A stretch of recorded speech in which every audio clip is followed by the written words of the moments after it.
UPI UPI UPI जब से UPI आया है ना, लोग इतने धड़ल्ले इस्तेमाल कर रहे हैं ना। इसके सुरक्षा के बारे में जान रहे ना, इससे क्या गलत हो सकता है, क्या बुरा हो सकता है, आपके अकाउंट तक यहाँ से बंद हो सकती है, उससे पड़े पैसे भी आपका हमेशा के लिए जा सकता है। जी हाँ दोस्तों, अगर आप यूपीआई का इस्तेमाल करते हो तो ये वीडियो को जरूर शुरू से लेके अंत तक देखें, नहीं तो हो सकता है आपका जो यूपीआई जिस अकाउंट से लिंक अप चला रहे उसमें जो भी आप पैसे रख के यूज कर रहे हो, अकाउंट तो आपका बंद हो जाएगा, फ्रीज ब्लॉक हो जाएगा और उसमें पड़े पैसे भी आपका चला निकाल नहीं पाओगे। तो आज की इस वीडियो में हम जानेंगे यूपीआई को कैसे इस्तेमाल करें, सेफली इस्तेमाल करें, कहां यूपीआई ले कहां ना ले, यूपीआई ट्रांजैक्शन करने से क्या आपके साथ अच्छा बुरा हो सकता है। चाहे आप एक खुद के लिए कस्टमर यूज करते हो या फिर एक बिजनेस पर्पस आप एपीएस, बीसी, सीएसपी, सीएससी चलाते हो, उन सभी लोगों के लिए जरूरी है इस चीज को ध्यान रखना, वरना इतने बड़ा नुकसान लगे आपके साथ कि आप सोच भी नहीं पाओगे। वीडियो काफी इंफॉर्मेटिव होने वाली है, वीडियो को एक बार स्किप किए एंड तक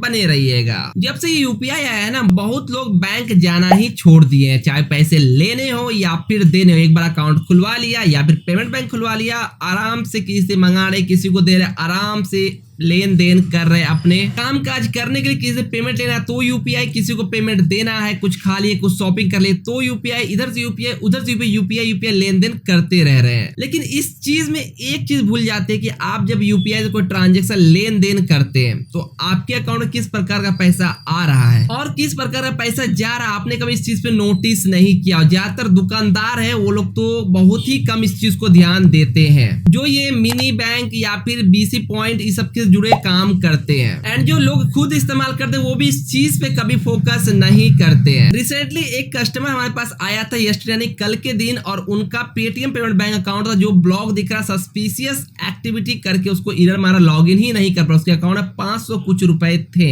ऐसा सिर्फ वो पहला कस्टमर है जो मेरे पास आया इस प्रकार इशू लेके। इससे पहले कई सारे लोगों के अलग अलग अकाउंट, जैसे कि पेटीएम पे लॉगिन ही नहीं देगा करने के लिए, एयरटेल वाले का भी ब्लॉक हो जाता है। जब बात करो .dot डिपार्टमेंट ऑफ टेलीकॉम की तरफ से उसका अकाउंट को ब्लॉक कर देगा, फ्रीज कर दिया, पैसे जो पड़े वो तक नहीं निकाल पाया, ना ही वो यूपीआई, ना ही वो बैंक ट्रांसफर, ना ही वो फिंगर लगाकर इस प्रकार के पैसे को। इससे जुड़े और भी बैंक है, मेरे ही तरह एक बीसी पॉइंट चलाते एक भाई का, उनका था इंडसलैंड बैंक, उनका भी अकाउंट ब्लॉक कर दिया, उनके अकाउंट में 10-12 हजार पड़े थे वो भी चला गया। तो आखिर ये अकाउंट को ब्लॉक क्यों हो जाता है? हो सकता है आप में से कई सारे लोग जो वीडियो देख रहे हो उससे किसी फ्रेंड रिलेटिव का ऐसा हुआ हो, या तो पेमेंट बैंक अकाउंट या उनका फिजिकल अकाउंट ब्लॉक हो गया हो और खुलता नहीं है, कस्टमर बात करने से कोई हेल्प नहीं मिलता है। अब आप ये सोच रहे हो कि हम यूपीआई के टॉपिक से स्टार्ट किए, अकाउंट ब्लॉक पे हम क्यों बता रहे हैं, आखिर क्या माजरा है। चलिए इस चीज को समझते हैं कि अकाउंट ब्लॉक क्यों और कैसे, किस प्रकार यहाँ पे लोगों का हो जाता है एंड चांसेस होते हैं खुलने के लिए नहीं, वो भी हम समझते हैं। आपको मालूम हो जब से यूपीआई या डिजिटल फ्रॉड बहुत ज्यादा हो गया, अलग अलग चीजों के नाम पे फ्रॉड किए जा रहे हैं। यहाँ पे एयरटेल पेमेंट बैंक वाले के साथ तो बहुत ही ज्यादा ज्यादती हो रहा है, बेचारों से ओटीपी लेके फ्रॉड कर ले रहा है। ऐसे ऐसे लोग जो लोन का पेमेंट उठाया है उनका पैसा अकाउंट में वो फ्रॉड हो गया, आज अकाउंट खुला है, कल इसके मैंने फोन करके फ्रॉड कर लिया। फ्रॉड बहुत ज्यादा बढ़ रहा है। लेकिन जब ये फ्रॉड स्कैमर करते हैं तो कुछ सभी लोग तो नहीं, लेकिन कुछ लोग कंप्लेन जरूर करते, चाहे वो लोकल थाने में जाकर कंप्लेन करते हो या फिर ऑनलाइन साइबर क्राइम पर। वैसे अगर आपके साथ कभी स्कैम होता है तो आपका सामने डिस्प्ले दिख रहा है ये नंबर, इस पे कॉल करके आप अपनी कंप्लेन दे सकते हो, या फिर ऑनलाइन साइबर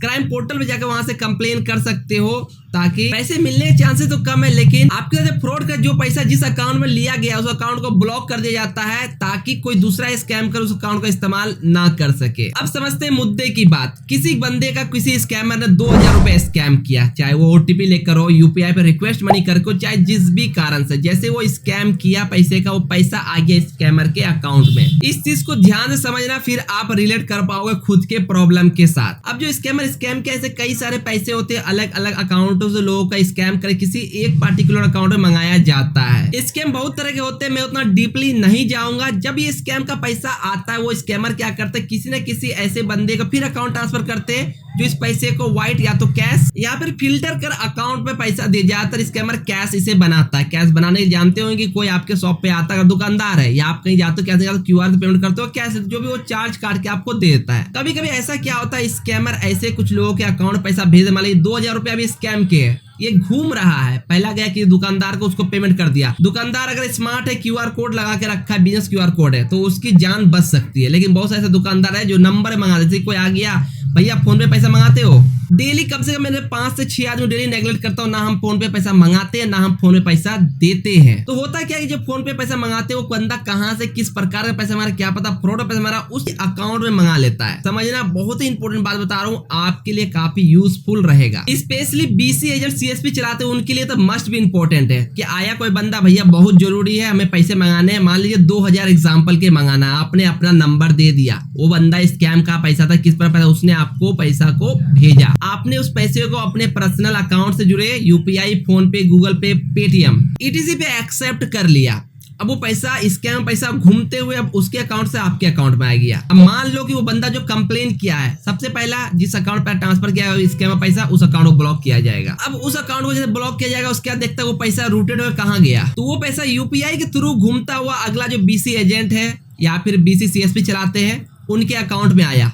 अब वो अकाउंट में आया, देखा ये स्कैम का पैसा, उस अकाउंट कंपनी को नोटिस किया जाए, कंपनी उस अकाउंट में फ्रीज ब्लॉक कर बंद कर देगा, यहाँ पे बीसी का अकाउंट चला गया। सेम यही सिर्फ हमारे एक जान पहचान के बीसी के साथ हुआ था जो इस प्रकार काम करते, उनका इंडसलैंड बैंक अकाउंट ब्लॉक कर दे। यहाँ फर्क नहीं पड़ता आपका कौन सा बैंक है, आपका पेमेंट बैंक है या फिर आपका फिजिकल। सीन यहीं तक नहीं रुकती है। अब यहाँ पे कुछ ऐसे कस्टमर या आप भी होते होंगे, जाते हो किस दुकान में और कहते होंगे भैया हमें यूपीआई पैसे चाहिए। अब वो दुकानदार जो स्कैम पैसा आया हुआ है 2000, अब वो प्रॉफिट जो भी मतलब किसी को कैश दिया था 1% मैक्सिमम जो मिनिमम चार्ज करते हैं लोग कि 1000 में 10 रुपए स्पेशली करते ही है, उसने वो पैसा को लिया, कैश दिया, 10 रुपए आ गए। अब अगला बंदा आ गया, उसे यूपीआई में पैसे चाहिए, बंदे के पास अकाउंट में पहले ही 2000 रुपए पड़े हुए हैं, आने पे 20 रुपए प्रॉफिट हो चुका। अब वो पैसे को ट्रांसफर कर दिया अगले के मोबाइल नंबर से यूपीआई में। जैसे पैसा यूपीआई में गया था फ्रॉड का पैसा नच रहा है लेकिन पैसा फ्रॉड का घूम रहा है। वो पैसा जिस कस्टमर के अकाउंट में गया उनका भी अकाउंट गया।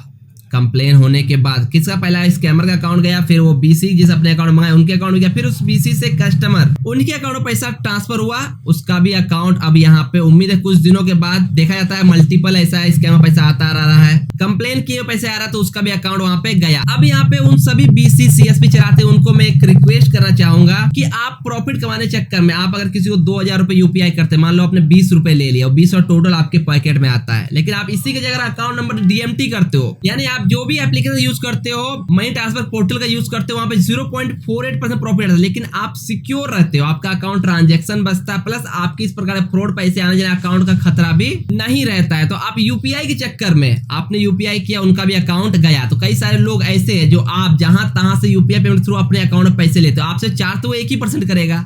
आप जाओगे 1000 डाले 10 रुपए लेगा, 2000 20 रुपए लेगा, लेकिन कस्टमर की बात मैं कर रहा हूँ जो भाई यूपीआई में पेमेंट लेते हैं उनकी बात कर रहा हूं। तो वो चार्ज है लेकिन किस प्रकार पैसा उनके अकाउंट क्रेडिट हो रहा है, आप जहां डलवा जिस सीएसपी बीसी पॉइंट डलवा रहे हो, ये चीज ध्यान नहीं देते हो। और इसके साथ आप जो अकाउंट पैसा अकाउंट ब्लॉक होता है, आपके अकाउंट जितने भी पैसे वो भी फ्रीज ब्लॉक हो जाता है, आप उसे भी निकाल नहीं सकते हो। तब तक नहीं निकाल सकते जो कंप्लेन किया वो अपनी कंप्लेन को वापस ना ले, यानी जो पुलिस केस हो या फिर साइबर केस हो आपके ऊपर।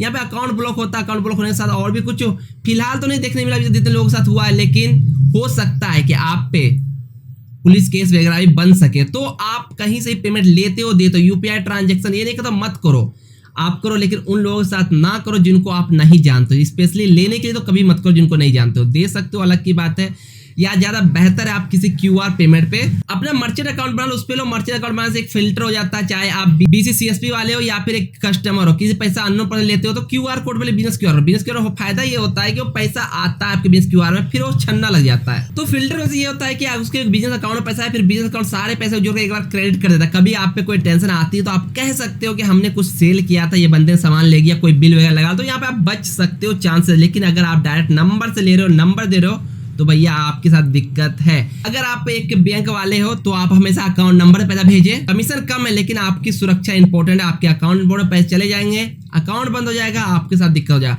अगर आप कस्टमर कहीं से पैसा मंगाते हो, डेली बेस पे आप डलवाते होते हो, आप तो 1% दे रहे हो प्रॉफिट चार्ज 1% तो आप चार्ज दे रहे हो, तो क्यों रिस्क लेना।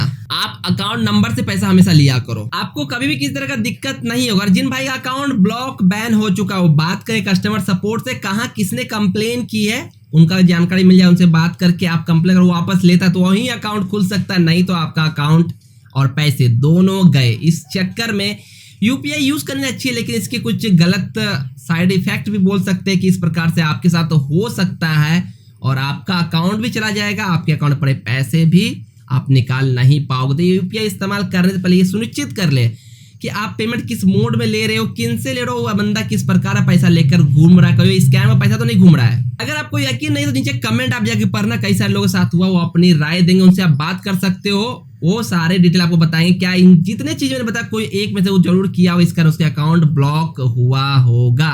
तो यूपीआई का इस्तेमाल चाहे आप कस्टमर या दुकानदार इस प्रकार से संभल के करें ताकि आपको फ्यूचर में भी कोई दिक्कत ना, आप लॉन्ग टर्म इस चीज का इस्तेमाल कर सके। आई होप ये वीडियो आपके लिए इंफॉर्मेटिव एंड हेल्पफुल रहा होगा। अगर आप एक दुकानदार है, अगर सही से लॉन्ग टर्म इस्तेमाल करना, इसको क्या करें क्या ना करें, इसके लिए मैं एक डेडिकेटेड पूरा वीडियो बना रखा हूं जो आपको सामने देखने मिल जाएगा, जिसे आप चेकआउट कर सकते हैं। प्रॉपर डिटेल आप क्या अच्छा क्या बुरा क्या चीजें बचना है वो सब चीज जानकारी आपको दिया हूं। आई होप ये वीडियो आपके लिए इंफॉर्मेटिव एंड हेल्पफुल रहा होगा। Thanks for watching this video.